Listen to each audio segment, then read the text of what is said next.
The champagne glass slipped from Emma's fingers, shattering against the marble floor of the penthouse bathroom. But the sound was nothing compared to the explosion happening inside her chest as she stared through the crack in the door at the scene unfolding in the bedroom she shared with Derek, her boyfriend of 3 years, her best friend since college, together, on their bed. The bed she'd carefully made that morning before leaving for work, tucking the corners just right because Derek always complained when the sheets came loose. The same bed where he'd kissed her forehead last night and promised he'd be working late at the office today. Maya's red dress, the one Emma had helped her pick out just last week, lay crumpled on the floor like discarded wrapping paper. Derek's hands were in Maya's hair, and the sounds they made together carved something out of Emma's soul that she knew would never grow back. She didn't remember backing away, didn't remember grabbing her purse, or stumbling through the penthouse on legs that no longer felt like her own. Someone called her name, maybe Derek, maybe Maya, but it sounded like it was coming from underwater, distorted and meaningless. The elevator seemed to take forever. Emma's phone buzzed in her purse with incoming messages, but she couldn't look, couldn't breathe. The woman staring back at her from the mirrored elevator walls looked like a stranger, mascara already beginning to run, lipstick smudged where she'd bitten her lip to keep from screaming. The lobby felt too bright, too crowded. A doorman asked if she was all right, but Emma pushed past him into the night air. Manhattan in October was cold, and she'd left her coat upstairs. Left her dignity there too, apparently. Her phone died on the third call she tried to make. Of course it did, because this night wasn't already bad enough. Emma stood on the corner of Fifth Avenue, watching the sea of yellow taxis pass by, each one occupied. Her feet ached in the heels Maya had convinced her to buy.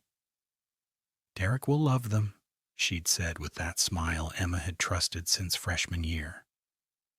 A black SUV pulled up to the curb and Emma didn't think, didn't question. She just needed to get away to put distance between herself and the image that was already burned into her mind forever. She reached for the door handle and it clicked open.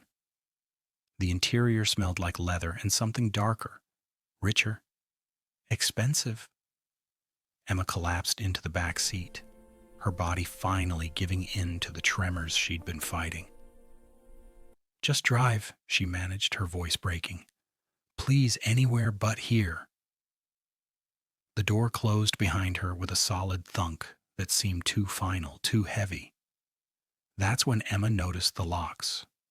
All 4 doors, simultaneously engaging with a mechanical precision that sent ice down her spine. "I'm afraid I can't do that." The voice came from the shadows of the back seat, and Emma's head snapped to the side. She thought she was alone. The partition to the driver was up, tinted black, and there in the corner, barely illuminated by the passing street lights, sat a man. Not just any man. Even in the darkness, Emma could see the sharp cut of his jaw, the way his suit probably cost more than her monthly rent.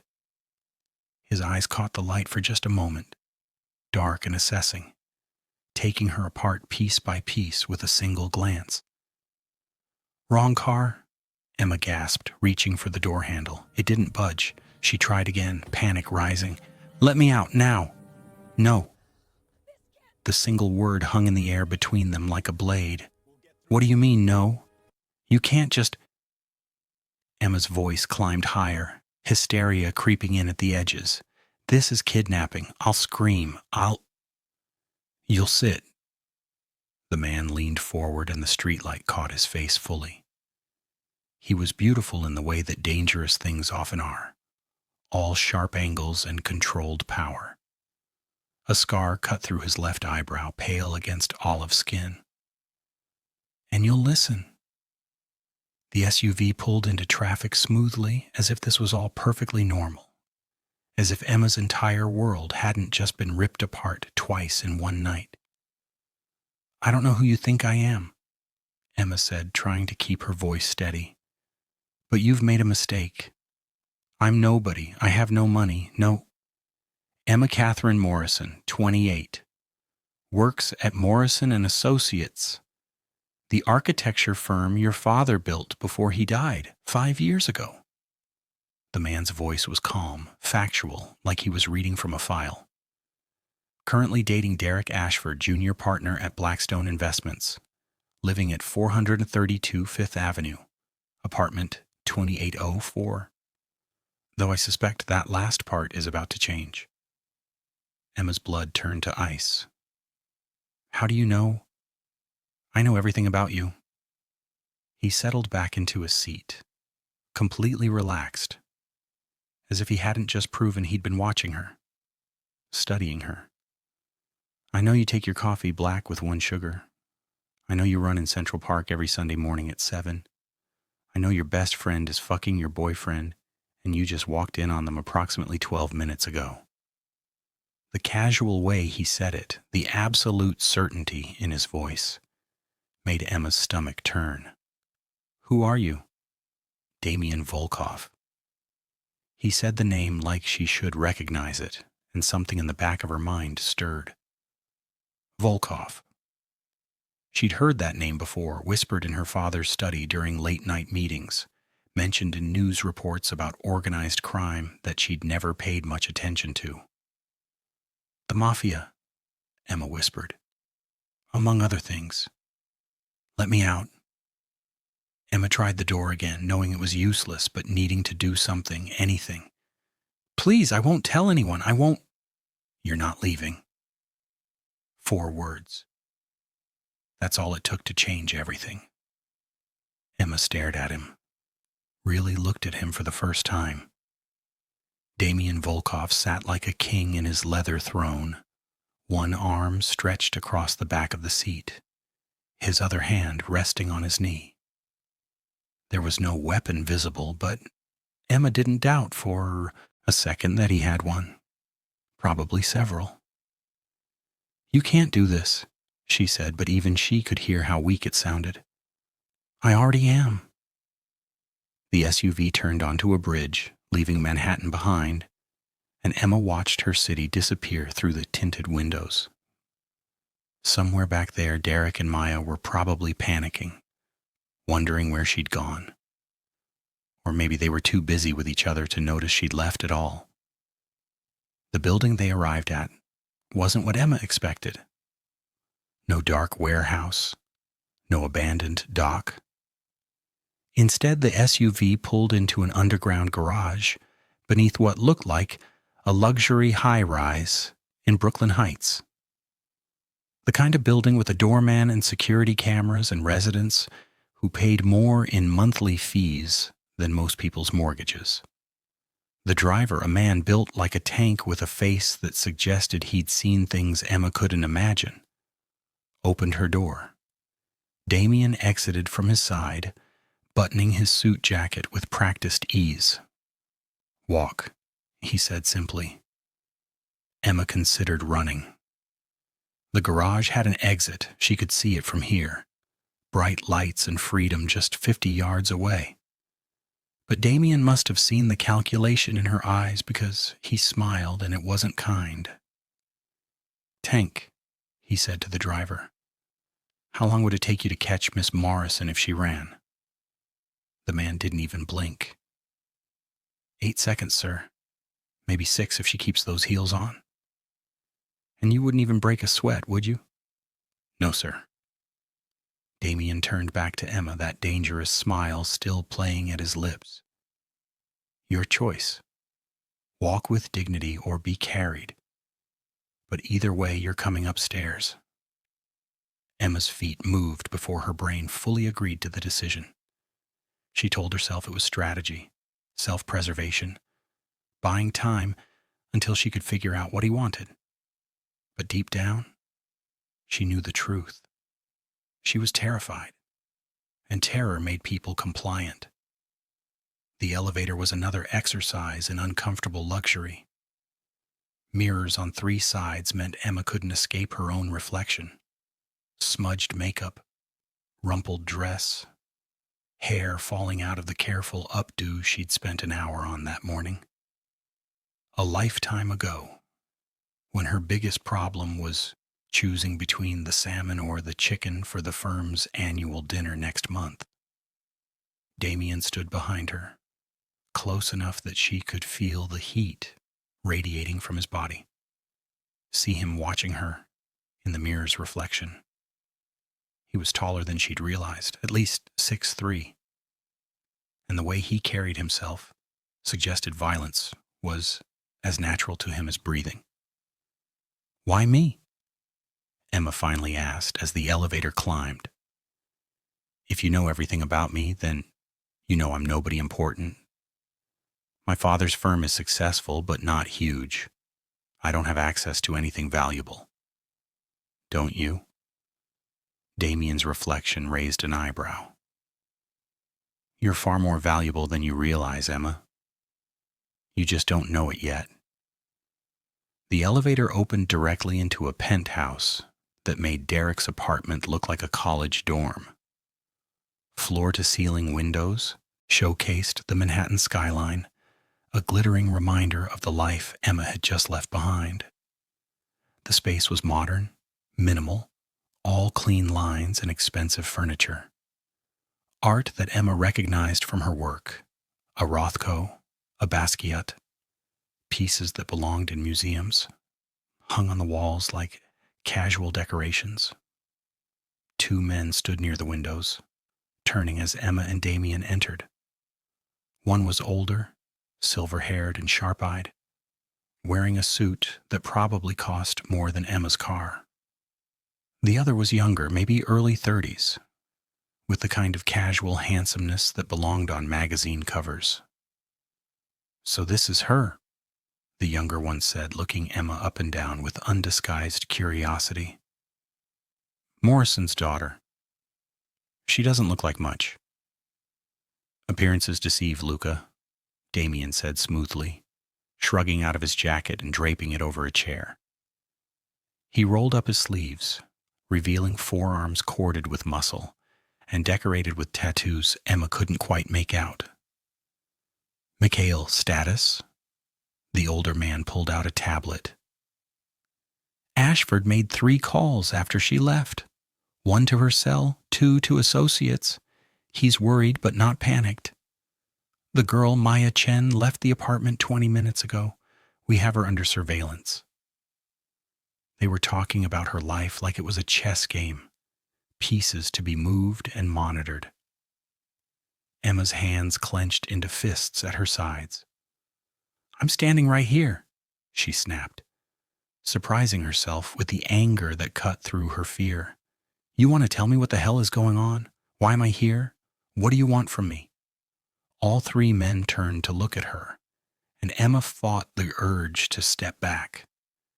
She'd spent 3 years learning to hold her ground in meetings with contractors twice her size, architects with egos bigger than their buildings.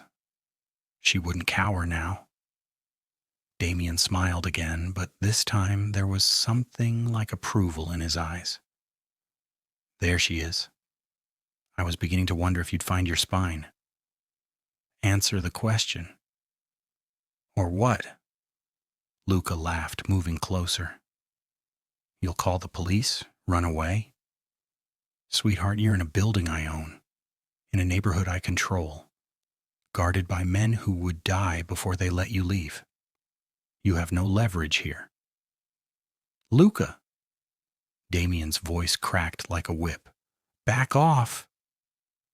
The younger man held up his hands but didn't move away. Emma could smell his cologne, something aggressive and woody that made her nose wrinkle. "Your father," Damien said, drawing Emma's attention back to him, "was not just an architect. He was also an accountant. a very creative accountant who helped certain individuals move money through very particular channels. Buildings aren't just buildings, Emma. They're assets, investments, laundromats, if you will.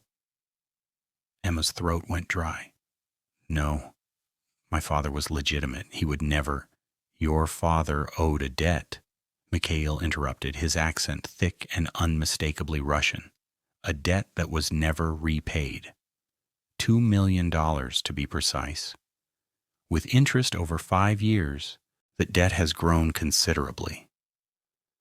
That's insane, Emma breathed. Even if that were true, I don't have that kind of money. The firm is successful, but we don't want money, Damien said quietly, and something in his tone made Emma's skin crawl. We want you. The room seemed to tilt sideways. Emma grabbed the back of a nearby chair to steady herself. I don't understand. Your father made a promise, Damien continued, moving toward the windows, his back to her now. The city lights cast his profile in sharp relief. Before he died, before his convenient heart attack, he promised me something. Swore on his daughter's life, actually. Poetic, don't you think? What promise? Emma's voice was barely a whisper. Damien turned, and the look in his eyes was pure calculation. He promised me access to the Morrison network. Clients, contacts, politicians who use your firm to move money they don't want traced. Names, accounts, details of every dirty deal your father ever facilitated. He kept records, Emma, very detailed records, and I want them. I don't know anything about records. I design buildings. You will find them. It wasn't a request. You'll go through every file in your father's office, every computer, every hidden safe. You'll deliver everything to me. And if I refuse? Luca laughed again. But Damien silenced him with a look. If you refuse, Damien said softly, then I'll make sure the SEC receives very interesting information about Morrison and Associates' recent projects. The Riverside development, the one you designed? Turns out it's being funded by a shell corporation linked to 3 different terrorist organizations. You'd be arrested within hours. Federal prison, Emma, minimum 20 years. The threat landed like a physical blow.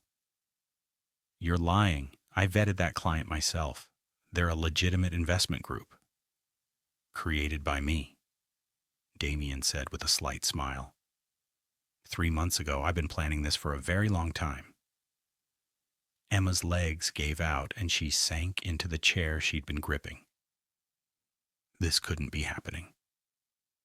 This morning she'd been a successful architect with a boyfriend and a best friend and a normal life. Now she was sitting in a mobster's penthouse, being accused of terrorism financing. So I'm what? She asked bitterly. Your prisoner? Your slave? You're my guest, Damien corrected. One who will be staying here until our business is concluded. You'll have everything you need. Comfortable room, food, whatever you require to work. But you will not leave. You will not contact anyone outside these walls, and you will find those records. How long? Emma looked up at him, hating the tears she could feel burning behind her eyes. She wouldn't cry, not here, not in front of them. As long as it takes. Damien moved closer, crouching down until they were eye level. This close, Emma could see flecks of gold in his dark eyes, a thin white scar along his jaw. I'm not a patient man, Emma, but I'm not unreasonable either. Cooperate, and you'll be treated well. Fight me, and you'll learn exactly how creative I can be with consequences. The bedroom they gave her was bigger than her entire apartment in Manhattan. A king-sized bed dominated the space, dressed in sheets that probably had a thread count higher than her credit score. The attached bathroom was all marble and gold fixtures, with a shower that could fit 4 people and a tub that looked like it belonged in a spa. It was a gilded cage, and Emma hated every inch of it. Mikhail had escorted her to the room, his face impassive as he explained the rules. Breakfast at 8. You'll eat with Mr. Volkov. Lunch is delivered to wherever you're working. Dinner at 7, also with Mr. Volkov. The door is not locked, but I suggest you don't test the boundaries.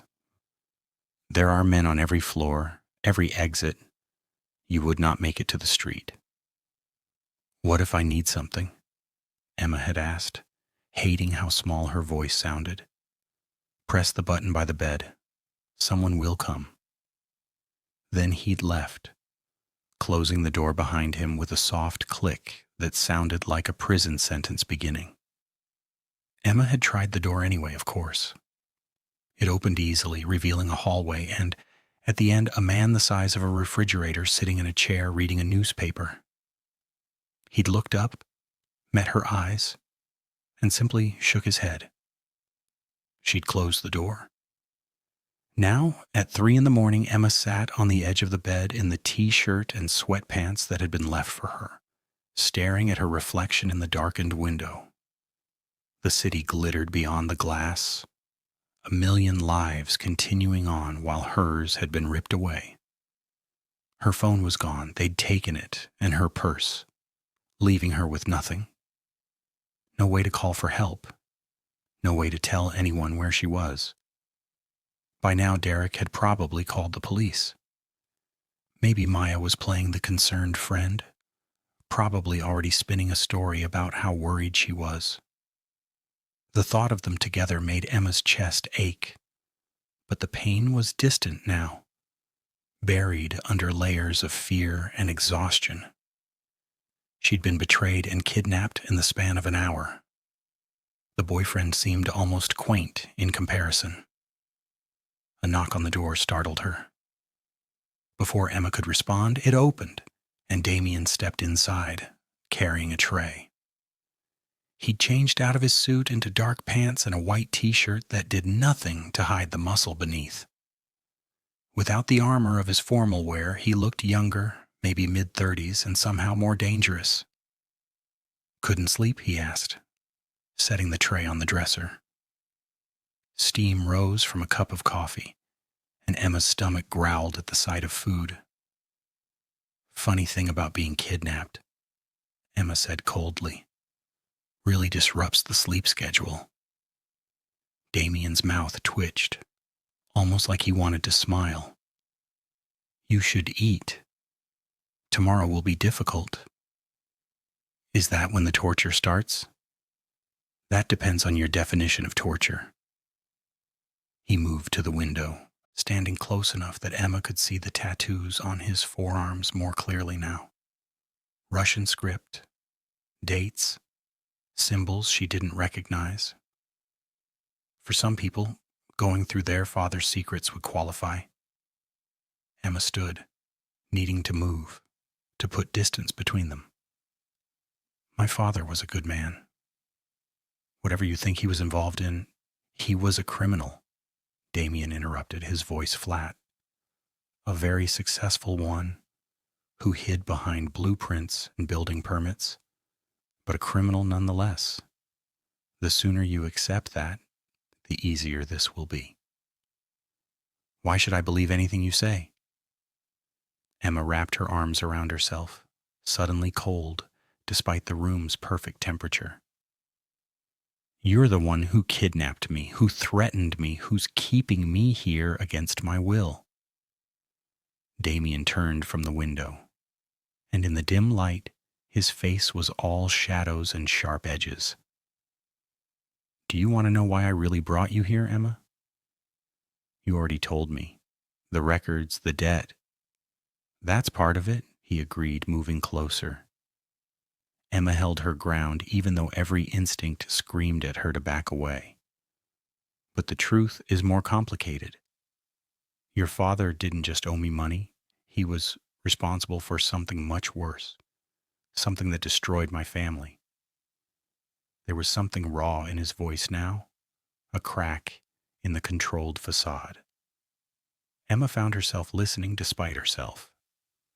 10 years ago, your father helped move money for a rival organization, the Kozlov family. He created a network of shell companies, laundered millions through building projects across 3 states. That money funded an operation that killed 18 people. Damien's jaw clenched, including my brother. Emma's breath caught. I was 18 10 years ago, still in college. I didn't know. Of course you didn't, Damien said, and there was something almost gentle in his tone.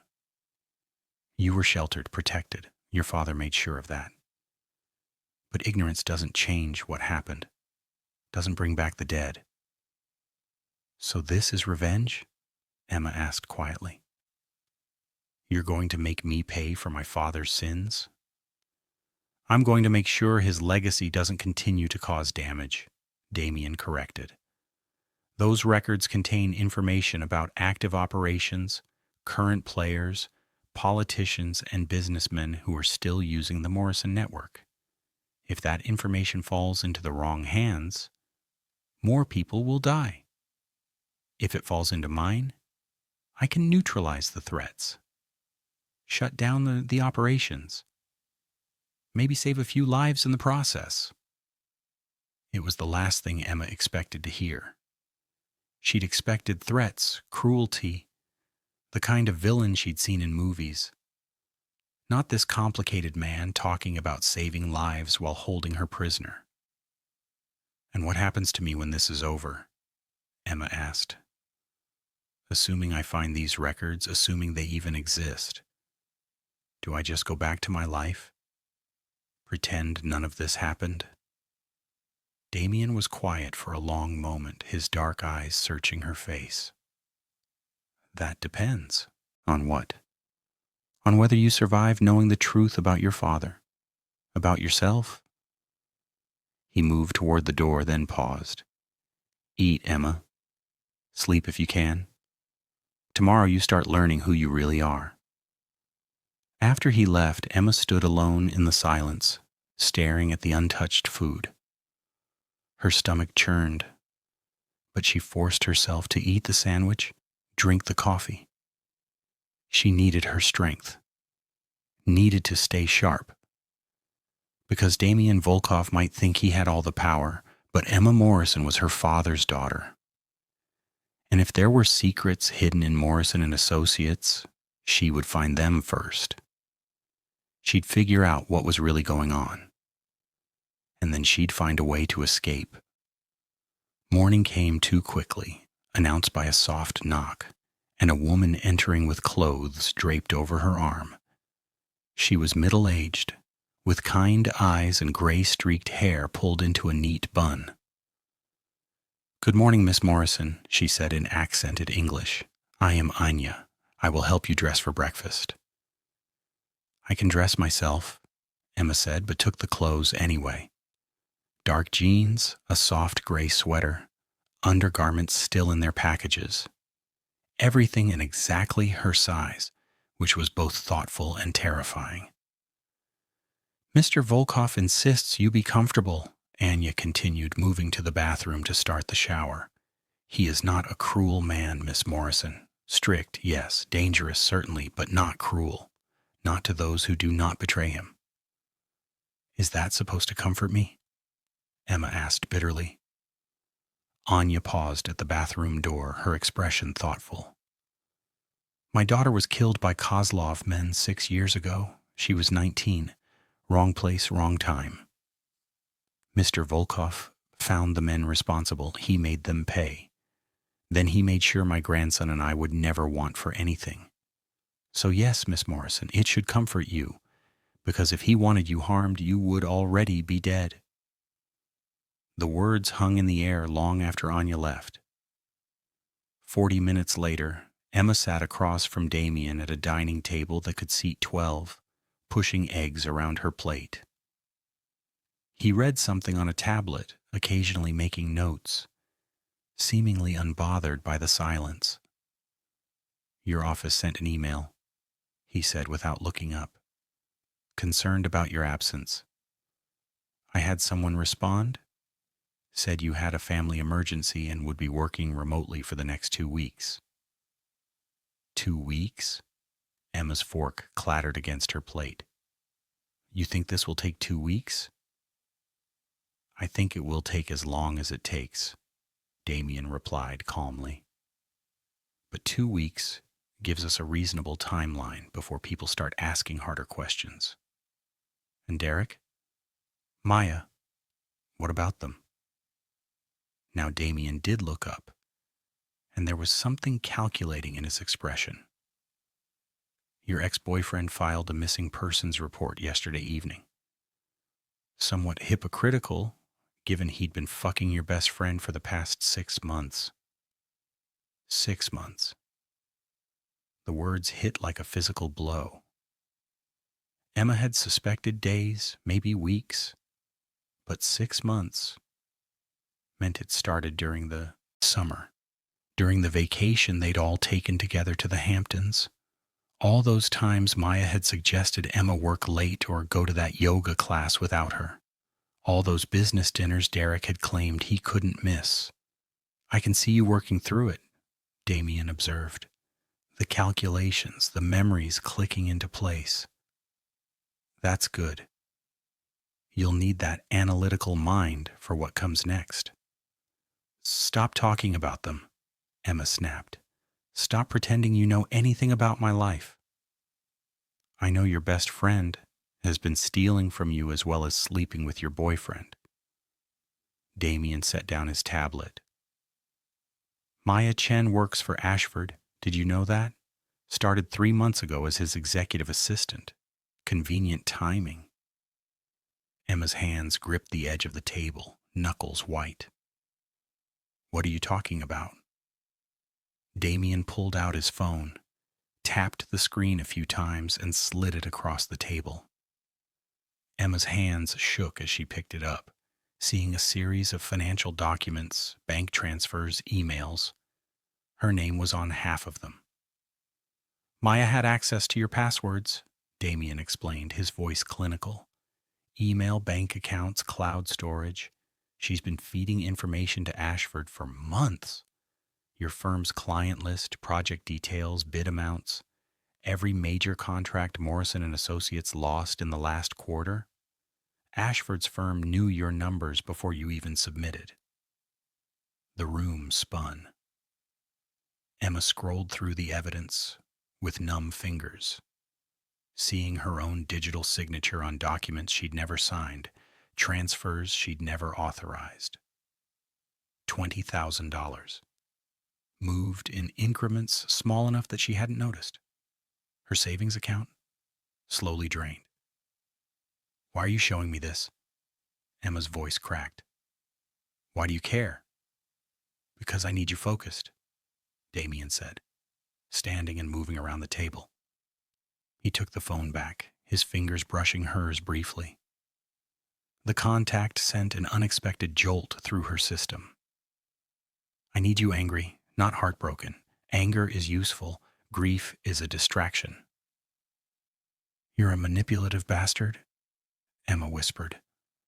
But there were tears on her cheeks now, hot and bitter. Yes, Damien agreed simply. But I'm an honest one. I won't lie to you, Emma. I won't pretend this is something it's not. You're here because I need something from you, and I will do whatever is necessary to get it. But I won't deceive you the way they did. There was something almost like respect in his voice, and Emma hated that it made her feel marginally better. She shouldn't want his approval, shouldn't care what this criminal thought of her. But after a night of betrayal, his brutal honesty was almost refreshing. What now? She asked, wiping her eyes roughly. Now we go to your father's office. The real one, not the one at Morrison and Associates. The one he kept in Red Hook, the place he thought no one knew about. Damien walked to the window, hands in his pockets. I've had my people watching it for years, waiting for the right moment to move. No one's been inside since he died. The landlord thinks it's abandoned, keeps cashing checks from an account your father set up to run automatically for 20 years. Emma's mind raced. She'd never known about a second office. Her father had spent long hours at the firm, sure, but she'd thought that was all there was. How do you know about it? I make it my business to know everything about the people who owe me, Damien said. Your father was careful, but not careful enough. He left trails, breadcrumbs. Maybe intentionally, maybe not. Either way, they led me to you. And if there's nothing there? If this office is empty, or the records don't exist? Damien turned and his expression was unreadable. Then we'll have a problem. Because I've invested considerable resources into bringing you here, Emma. I don't make investments that don't pay off. The threat was implicit but clear. Emma stood, squaring her shoulders. Then let's go. The sooner we do this, the sooner I can leave. Something flickered in Damien's eyes. You still think you're leaving. That's almost admirable. You said I'd be free when this is done. I said it depends on what we find. On what you learn. Damien moved closer, and Emma forced herself not to step back. Some knowledge changes you, Emma. Makes it impossible to go back to the life you had before. You might not want your freedom when this is over. That's insane. Is it? He was close enough now that Emma could see the faint stubble on his jaw, smell the expensive cologne he wore. 24 hours ago, you thought you knew your life, thought you knew the people you loved. How much of that certainty do you have left? None. The answer whispered through Emma's mind, but she wouldn't give him the satisfaction of saying it aloud. The drive to Red Hook took 40 minutes.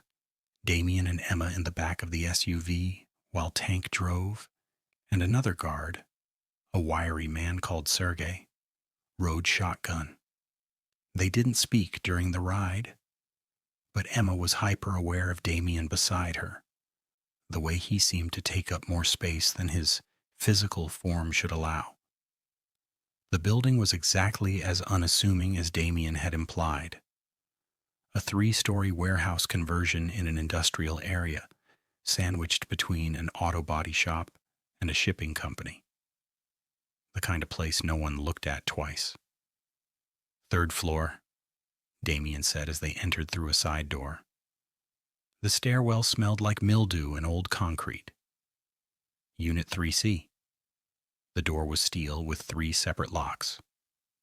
Damien produced a set of keys that looked new, and Emma wondered how long he'd had access to this place. How many times he'd stood outside this door, waiting for the right moment to enter. The office inside was frozen in time.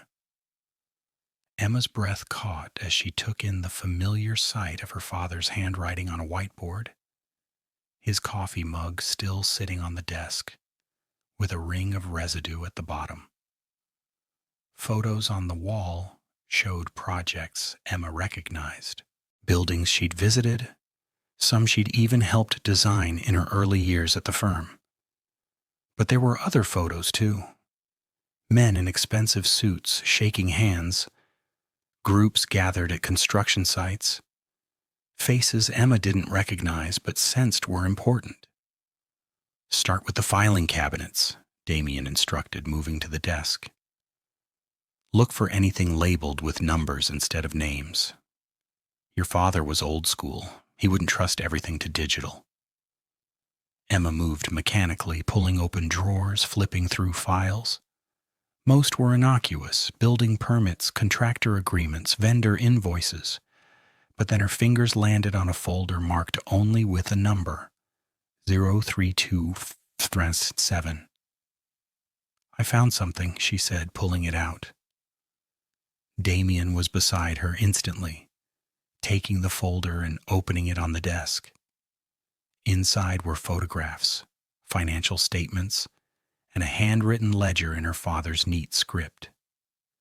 Emma recognized dates, amounts, names of projects. But there were other notations too, codes she didn't understand, references to people identified only by initials. "This is it," Damien breathed. And there was something almost like excitement in his voice.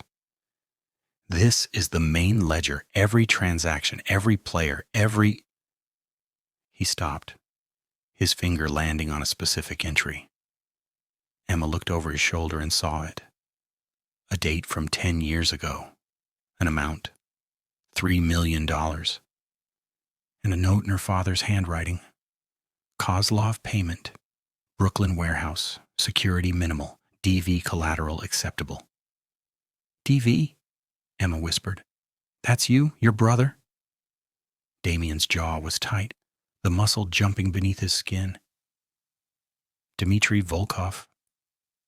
He was 23, just graduated from business school, thought he could negotiate with the Kozlovs, convince them to work with our family instead of against us.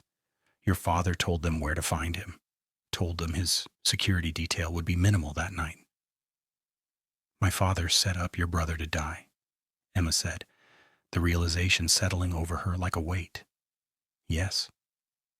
The word was cold, final. Emma's hands trembled as she paged through the rest of the ledger. There were dozens of entries, maybe hundreds. Names she recognized from the news, politicians, businessmen, people who appeared on magazine covers and at charity galas. All of them connected through her father's careful record-keeping. "I didn't know," Emma said quietly. "I swear I didn't know any of this." "I believe you." Damien's hand covered hers on the folder, stopping her frantic searching. "But now you do know. So the question is, what are you going to do about it?" Emma looked up at him, saw her own reflection in those dark eyes. "What can I do? I'm your prisoner. You hold all the cards." "Do I?"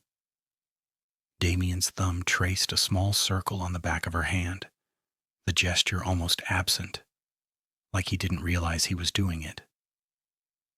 "You could scream, alert someone, try to run. Tank and Sergei are outside, but you're clever. You might make it. And then what? You hunt me down? Kill me?" "Probably," Damien admitted. "But here's what I find interesting, Emma. You haven't tried any of those things, haven't fought as hard as you could, which makes me wonder if part of you wants to see this through, wants to know the truth about your father, about the empire he built on lies and blood money." Emma pulled her hand away, hating that he was right, hating that some sick part of her needed to understand, to see the full scope of her father's sins. "Maybe I just want to survive." "Survival is overrated," Damien said, turning back to the ledger. "Living is what matters. The question is, can you live with what you're learning?"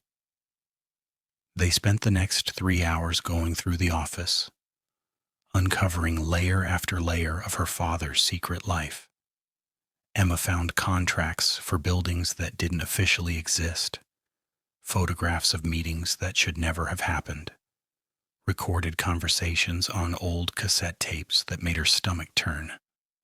By the time they returned to the penthouse, Emma felt hollowed out, like someone had scooped away everything she thought she knew about herself, and left only questions. Damien had been mostly silent during the drive back, the ledger and several folders stacked on the seat between them like a wall. "You should rest," he said as they entered the penthouse. It was late afternoon, the sky outside turning orange and purple. "Tomorrow we start making sense of what we found." "I don't want to rest," Emma said, surprising herself with the vehemence in her voice. "I want answers. I want to know why my father did this, how he justified it, how he looked me in the eye every day knowing he was a monster," Damien finished, shrugging out of his jacket. People compartmentalize, Emma. They separate the things they do from the people they love. Your father probably convinced himself he was protecting you by keeping you in the dark. Some protection. Emma laughed bitterly. She paced to the windows, staring out at Manhattan. Somewhere out there, Derek was probably sleeping soundly, Maya at his side. They'd stolen from her, lied to her, and they'd face no consequences. Meanwhile, Emma was trapped here, paying for crimes she didn't commit. What are you thinking? Damien's voice came from closer than she'd expected. She turned to find him standing just behind her, 2 glasses of amber liquid in his hands. He offered her one. That I'm angry, Emma said, taking the glass. At everyone, my father, Derek, Maya. You. Mostly you, actually. Good, Damien said, touching his glass to hers before taking a sip. Anger means you're fighting. Means you haven't given up. I should hate you, Emma continued, the whiskey burning a pleasant path down her throat. You kidnapped me, threatened me, destroyed what was left of my life. Yes, Damien agreed. You should. But I can't figure out if you're the villain in this story or if everyone else is. Emma took another drink, larger this time. Because at least you're honest about what you are. At least you don't pretend to care while stabbing me in the back. Something shifted in Damien's expression. Don't mistake honesty for goodness, Emma. I'm not a good man. I've killed people, hurt people, built an empire on violence and fear. The fact that I'm honest about it doesn't make it noble. Then why am I still alive? Emma challenged, the whiskey giving her courage she probably shouldn't have. If you're so terrible, why haven't you just tortured the information out of me? Why give me a nice room and nice clothes and treat me like a guest instead of a prisoner? Damien was quiet for a long moment, his eyes searching hers. Because you remind me of someone, my sister. Before the Kozlovs killed her along with Dmitri, she had your fire, your intelligence.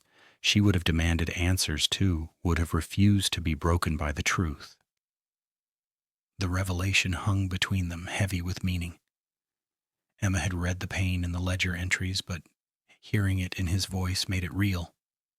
Made him real, not just the monster she wanted him to be. I'm sorry, Emma said quietly. About your siblings. About what my father did. Don't apologize for him, Damien said sharply. You're not responsible for his choices. Then why am I being punished for them? You're not being punished. Damien set his glass down and moved closer, close enough that Emma could feel the heat radiating from him. You're being liberated. From lies, from false friends, from a life built on foundations that were always going to crumble. I'm just the one who pushed over the first domino. That's a convenient way to justify kidnapping, Emma said, but her voice lacked conviction. Tell me something, Damien said, his voice dropping lower. If I opened that door right now and told you to leave, would you? Emma opened her mouth to say yes, of course she would, but the words stuck in her throat. Because the truth was, she didn't know anymore. Out there was Derek and Maya and the ruins of her old life. In here was terrible knowledge and a dangerous man and answers to questions she'd never known to ask. I thought so, Damien said, reading her silence correctly. His hand came up, fingers brushing a strand of hair from her face. The gesture was surprisingly gentle for a man who'd threatened her life just yesterday. You're not ready to leave because you're not done yet. Not with the investigation, not with understanding, not with deciding who you want to be on the other side of this. Emma's breath caught. He was too close, his presence overwhelming, and she should step back, should put distance between them. Instead, she found herself leaning in, drawn by something she didn't want to name. "This is insane," she whispered. You're holding me prisoner." "Am I?" Damien's thumb traced her jawline. "Or are you choosing to stay?" The distinction felt important, necessary. Emma's heart pounded against her ribs. "Don't have a choice. Everyone has a choice, Emma. The question is what you're brave enough to choose." Then Luca's voice shattered the moment. "Boss, we have a problem." Damien stepped back smoothly, his expression shifting from intense to cold in a heartbeat. "What is it?" Luca stood in the doorway, looking between them with poorly concealed curiosity. "Ashford and the Chen girl. They're asking questions, making noise. Ashford's father is connected, has political friends. They're pushing the police to investigate harder." "Let them investigate," Damien said dismissively. "They won't find anything. There's more." Luca's expression darkened. "Someone leaked to them about the Red Hook office. They know about Morrison's second location. They might be planning to check it out." Damien's jaw clenched. "When?" "Tomorrow morning, maybe tonight if they move fast." "Then we move faster." Damien was already pulling out his phone, firing off texts. "Mikhail Tank, get a team to Red Hook. I want everything from that office moved here within 2 hours. Everything, understand? Papers, files, recordings, furniture if necessary. Leave nothing that could be traced." "I'm on it," Luca said, already moving toward the door.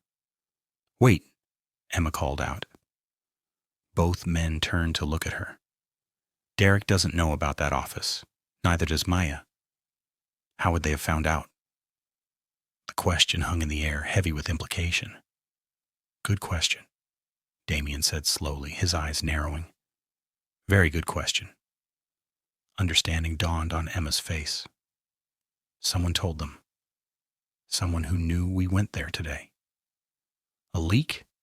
Damien confirmed, and there was something dangerous in his voice now.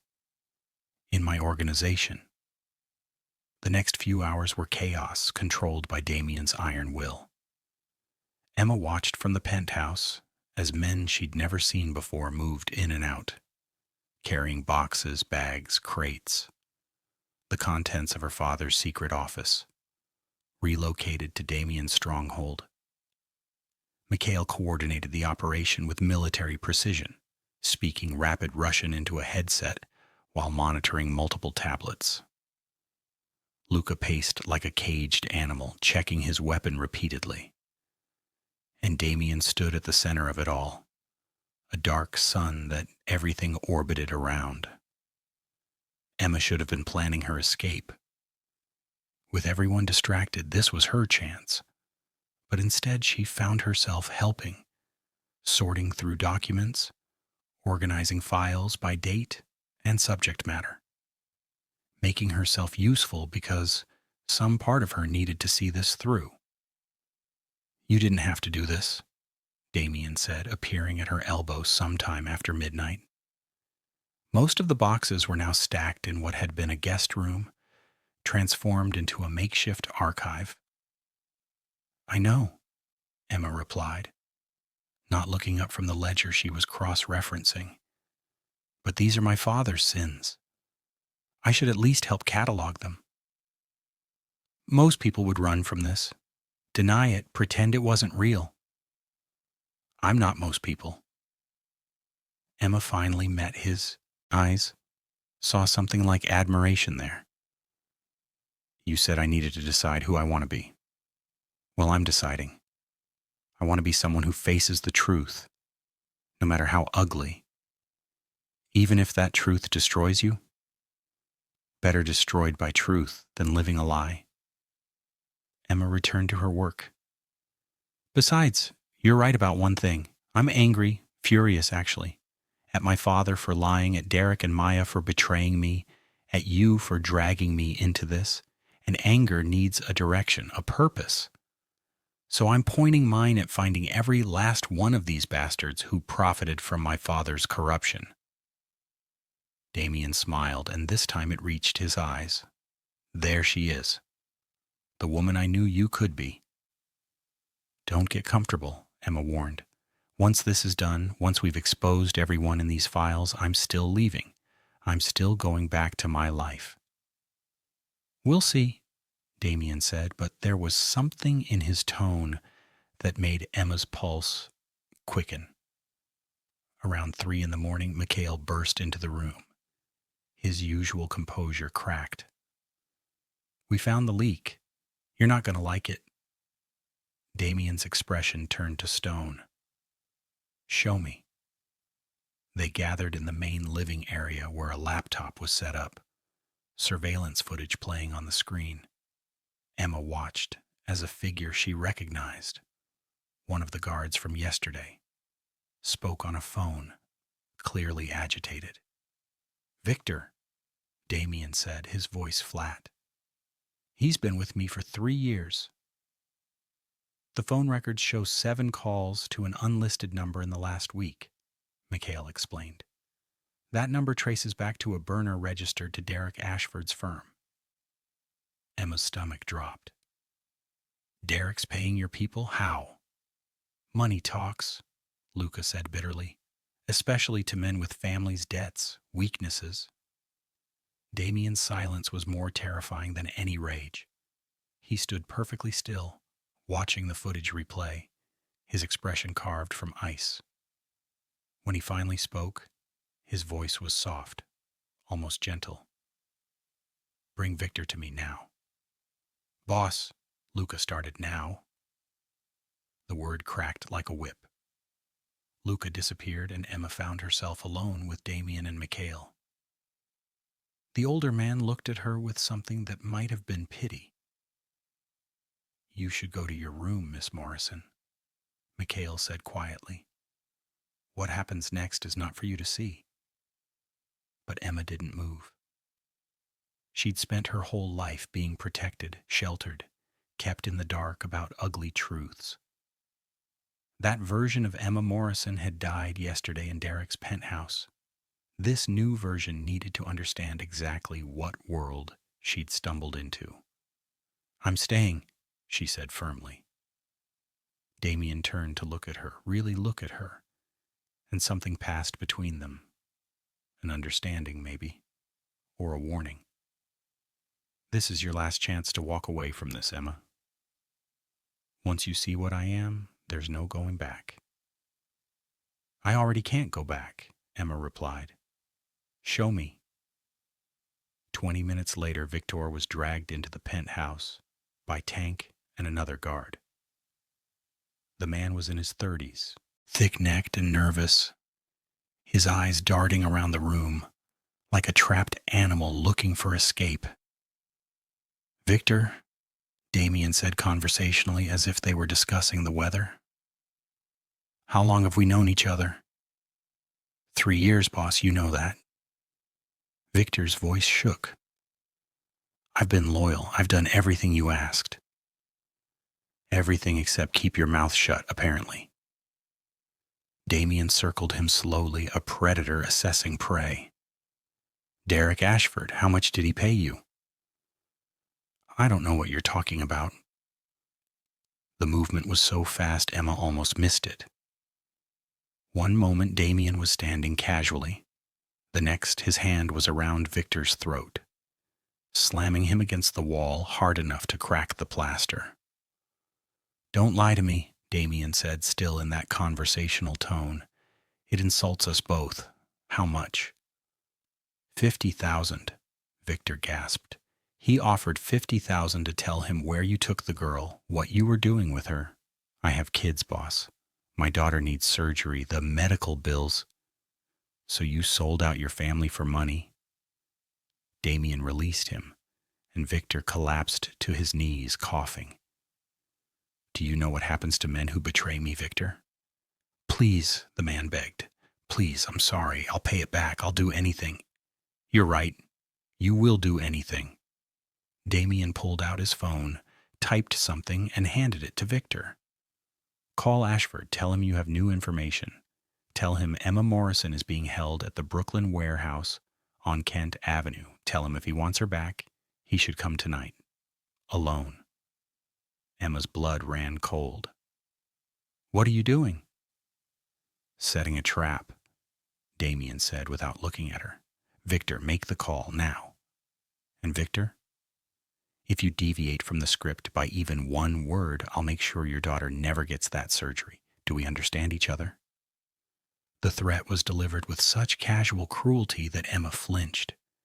This was the man beneath the expensive suits and careful control. Ruthless, calculating, willing to use a child's illness as leverage. Victor made the call with shaking hands, his voice breaking as he relayed the false information. Derek's voice came through tinny but clear. "Tonight? Are you sure?" Victor confirmed, hung up, and immediately started crying. "Take him to the basement," Damien ordered Tank. "Make sure he's comfortable. His usefulness isn't done yet." After Victor was removed, Emma finally found her voice. "You threatened a sick child." "I did." "That doesn't bother you?" Damien turned to face her fully. "Of course it bothers me. I'm not a psychopath, Emma. But Victor's daughter will get her surgery regardless. I've already arranged it. She'll wake up tomorrow in the best pediatric hospital in New York, with the best surgeon money can buy. And she'll never know her father's betrayal almost cost her everything." The whiplash of cruelty and mercy left Emma dizzy. "I don't understand you." "You're not supposed to. Not yet." Damien moved to the bar, poured 2 drinks. "Your ex-boyfriend is walking into a trap tonight. He thinks he's rescuing you. What do you want me to do with him?" Emma's hands clenched into fists. 24 hours ago, the answer would have been simple. Let him go, call the police, end this nightmare. But that was before she'd seen the evidence of his betrayal, before she'd learned he'd been stealing from her for months, using her best friend to hollow out her life from the inside. "I want to face him," Emma said. "I want him to explain why. Why Maya, why the stealing, why any of it. And then I want him to pay." The words came out harder than Emma intended, but she meant them. "Not killed. I'm not asking you to kill him. But he should face consequences. Real ones." Damien smiled, slow and dangerous. "Now you're thinking like someone who belongs in this world." "I don't belong in your world," Emma protested, but it sounded weak even to her own ears. "Don't you?" Damien handed her a glass. "You've spent the last few hours cataloging evidence of massive financial crimes. You've helped me identify targets, organize information that will destroy dozens of people's lives. You've chosen revenge over mercy. If you don't belong here, Emma, then where do you belong?" The question haunted her as they prepared for Derek's arrival. Mikhail coordinated with teams at the warehouse, setting up surveillance, positioning men in shadows. Luca checked weapons with practiced ease, his earlier anger transformed into focused anticipation. And Emma dressed for war in dark jeans and a black sweater Anya brought her, pulling her hair into a ponytail, washing her face clean of the last remnants of makeup from 2 nights ago. The woman in the mirror looked like a stranger, hard-eyed, determined, angry. She looked like her father's daughter. The warehouse was exactly as decrepit as Emma expected, all rusted metal and broken windows. Damien's men were invisible in the shadows, but Emma knew they were there, watching, waiting. She stood in the center of the empty space, Damien beside her, as headlights cut through the darkness. Derek entered cautiously, a flashlight in one hand, his phone in the other. He was alone, as instructed, wearing the casual, expensive clothes Emma had always loved on him. Now they just looked like a costume, a disguise for the snake beneath. "Emma?" His voice echoed off the walls. "Emma, are you here? It's me. I'm going to get you out of—" The lights slammed on, flooding the warehouse with harsh fluorescent white. Derek stumbled back, temporarily blinded, and when his vision cleared, he saw Emma standing 20 feet away. "Emma, thank God!" He started toward her. "Are you hurt? Did they—" "Stop!" Emma's voice cut through his relief like a blade. "Don't come any closer." Derek froze, confusion crossing his features. Then he saw Damien step out of the shadows, and understanding dawned alongside fear. "You. Victor said you'd be gone by now. Said she'd be alone." "Victor lied," Damien said simply. "Well, I lied. Victor just did what he was told. Emma, listen to me." Derek's voice took on a pleading quality. "Whatever he told you, whatever he's making you do, it's not real. I love you. Maya and I, that was a mistake, a terrible mistake, but I can explain." "6 months," Emma interrupted, her voice steady despite the rage building in her chest. "You've been sleeping with her for 6 months. You've been stealing from me, using my passwords, my access, my trust to feed information to your firm, draining my accounts. So please, Derek, explain. Make me understand how any of that was a mistake." Derek's face went pale. "How did you—" "It doesn't matter how I know," Emma said, taking a step forward. "What matters is that you did it.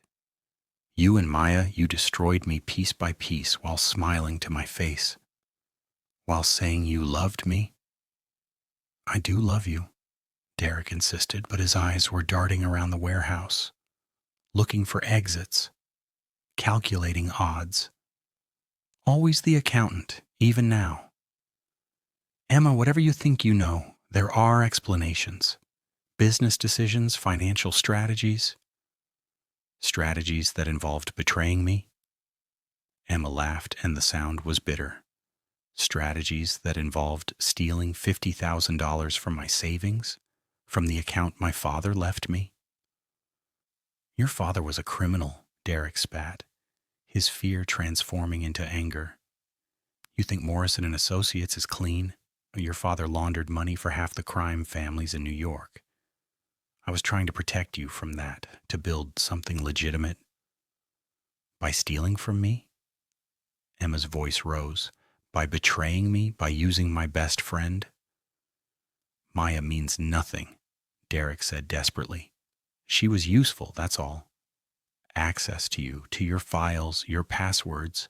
But you're the one I want, Emma. You're the one I've always wanted. We can fix this. We can—" Damien's laugh cut him off, dark and amused.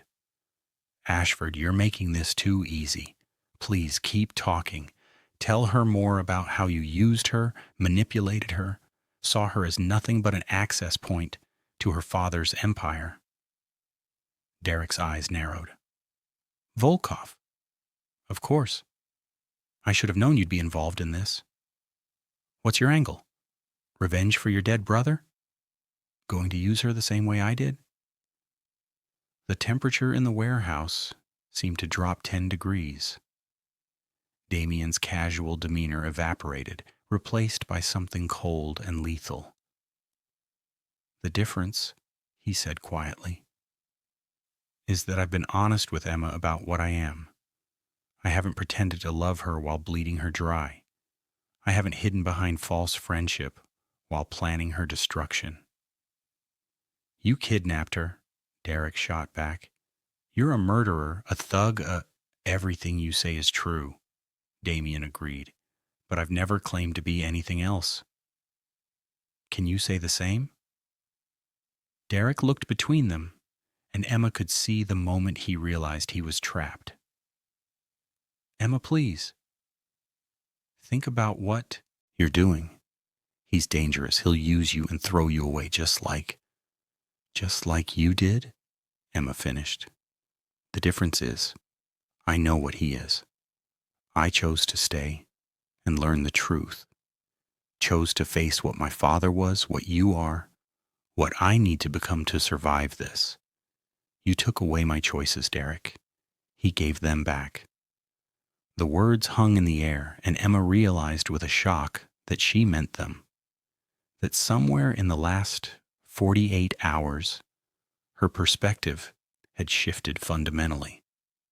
Damien was a criminal, yes. Dangerous, absolutely. But he'd never lied to her, never pretended to be something he wasn't.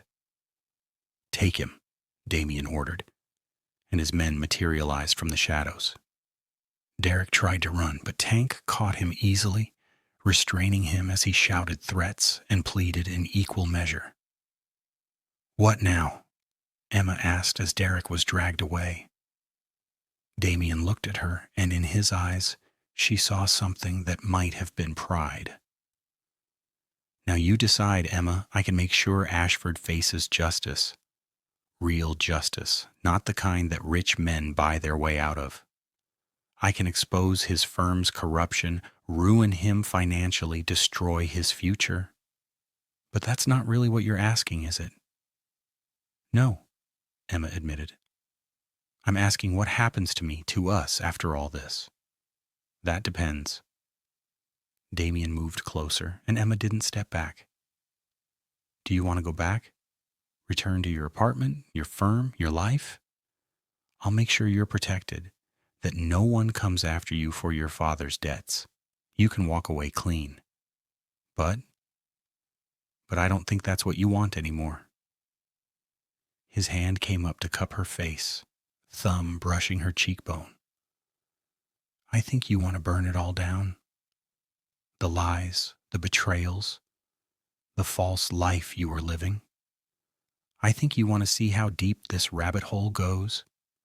Find every person your father corrupted and make them pay. And I think you want to do it with me. Emma's heart pounded. He was offering her a choice, a real one this time.